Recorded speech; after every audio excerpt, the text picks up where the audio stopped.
On the EPA 608 exam, questions about record keeping are guaranteed to appear, testing your knowledge of who is responsible for documenting what and for how long. The most critical number to remember is 3 years. Most records related to refrigerant handling must be maintained for a minimum of 3 years and be available for EPA inspection upon request. As a certified technician, your primary responsibility is to document your service activities. Whenever you service an appliance with a charge of £50 or more, you must provide the owner with an invoice or service record that details the amount of refrigerant added. For any appliance with 5 to 50 pounds of refrigerant that you dispose of, you must keep records of the disposal, including the location, date of recovery, type of refrigerant, and the quantity recovered. The exam will try to confuse the technician's duties with the owner's duties, especially for larger appliances. Owners or operators of systems with 50 or more pounds of refrigerant have a more extensive set of responsibilities. They are required to keep records of all service, not just refrigerant additions.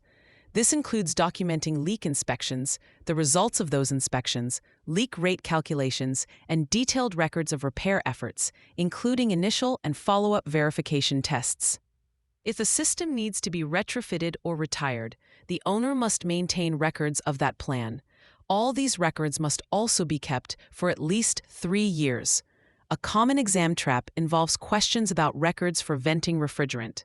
The question might ask, what information must be included on a refrigerant venting record? The correct answer is that no such record exists because venting is illegal under the Clean Air Act. The records you must keep are for proper recovery, recycling, reclamation, and disposal. Another trick question might involve the threshold. For example, an owner of a system with 40 pounds of R410A is not subject to the same intensive leak inspection and documentation rules as an owner of a 60-pound system.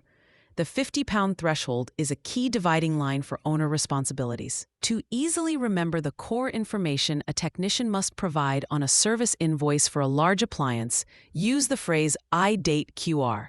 Think of it as putting a date on the QR code of the unit you're servicing. I for the identity of the appliance, date for the date of the service, Q for the quantity of refrigerant added, and R for the repair or service details provided. This simple mnemonic helps lock in the fundamental requirements for your service documentation. Finally, refrigerant reclaimers and wholesalers also have record-keeping duties, tracking refrigerant on a transactional basis as it moves from purchase to sale or reclamation, ensuring a complete chain of custody. For free practice questions, AI-powered explanations, and more exam prep tools, visit openexamprep.com. That's openexamprep, all one word, .com.